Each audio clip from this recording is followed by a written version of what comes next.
Imagine a hammock that swings by itself in a locked room. Creak, creak. It haunted a powerful tyrant until his heart stopped cold. He thought fire could destroy the evidence of his cruelty, but he was wrong. You can bury a body, but you can never bury the truth. For today's story, my uncle, Mr. Dark, will be your narrator. Welcome to In the Night, a channel dedicated to the unseen world in Asian folklore. Don't forget to subscribe so you don't miss out on the best stories. And now, Mr. Dark, the floor is yours. Imagine standing before a sprawling, ancient estate deep in the Vietnamese countryside during the 1940s.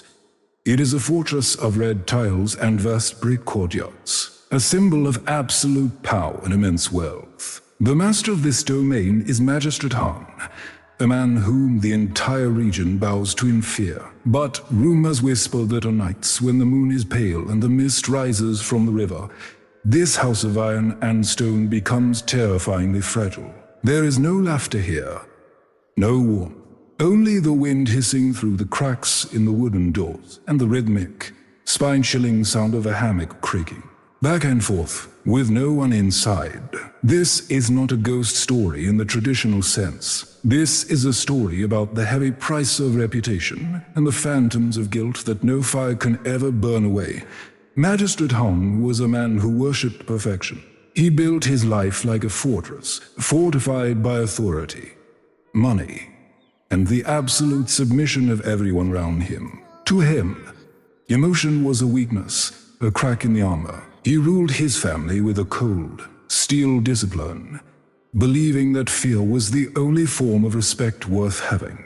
In this dry, unforgiving world, his eldest daughter, Camellia, was like a wildflower blooming between cold stones. Unlike her father, Camellia was gentle, compassionate, and yearned for a freedom she had never known. By a twist of cruel fate, her heart beat not for a wealthy suitor, but for Tuan, a poor laborer who worked on her father's land, a man at the very bottom of the social ladder Han had so carefully constructed.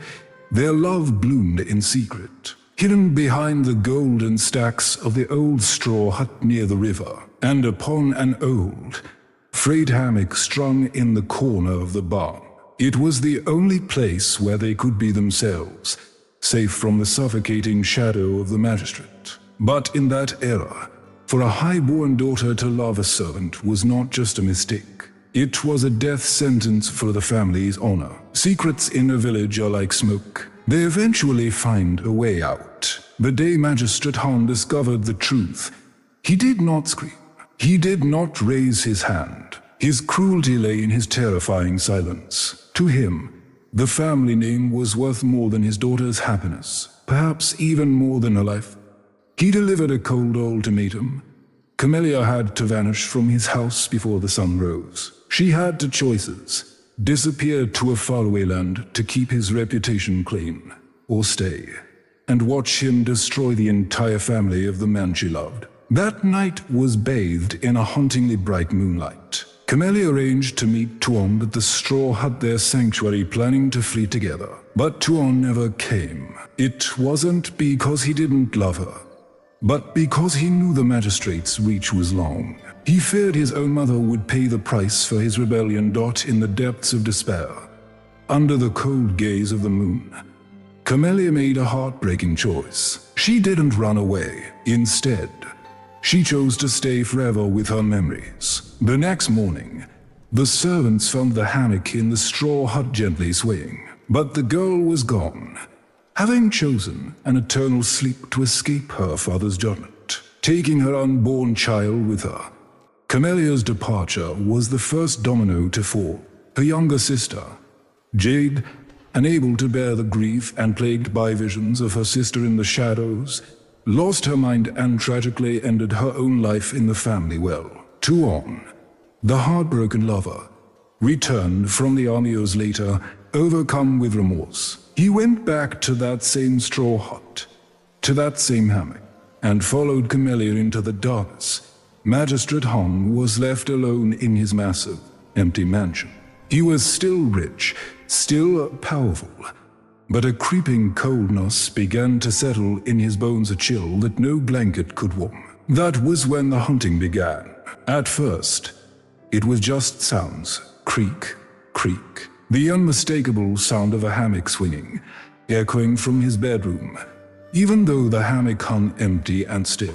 Then came the scent, the overwhelming, sweet fragrance of grapefruit blossoms. The scent of camellias hell would fill the room whenever he was alone. Han tried to deny it. He told himself it was just the fatigue of old age. He ordered the well to be filled with concrete. He set fire to the straw hut, burning it to the ground, believing that fire could purify the past. But he was wrong. You can burn wood and stone, but you cannot burn the guilt that rots in your mind. The climax of his torment arrived on a night of violent storms, where thunder roared like the anger of the heavens. Han had just completed a new house for his young, third wife, hoping for a fresh start. But fate has a cruel sense of humor. A mysterious fire consumed the new structure, reducing his hopes to ash. He retreated to his old home, exhausted and unraveling. In the delirium of his guilt, every shadow looked like his children. The shadow of his walking cane on the wall stretched and twisted, looking like the rope from the straw hut. He looked out the window. Under the flashing lightning, he saw them, his two daughters, standing in the rain, drenched and pale. Their eyes filled not with anger, but with an infinite sadness. They didn't attack him. They didn't scream. They just stood there, holding a mirror to his cruelty. A whisper seemed to echo inside his skull, louder than the thunder. "Father, come home with us." It was not a ghost that cornered him, but his own conscience. The great magistrate Han, who had never bowed to anyone, collapsed in the corner of his room, his pride shattered by invisible hands. The next morning, when the servants unlocked the door, they found Magistrate Han dead. He lay frozen, eyes wide open, staring at the ceiling, his hand clutching a small bottle of poison, the very same bottle he had once used to threaten his daughter. No one knows if his heart gave out from fear or if he took the poison himself, but the villagers believe he died from the weight of his own sins. He had spent a lifetime building a fortress to keep people out, only to find that he had locked himself in with his own demons. The mansion is gone now, reclaimed by time. But the legend of the hammock in the moonlight remains a whispering reminder that while power and wealth fade, the stains on a human soul remain forever. Thank you for listening to In the Night. Sleep well, and may your conscience be your light. If this story touched you, please subscribe and share. Good night.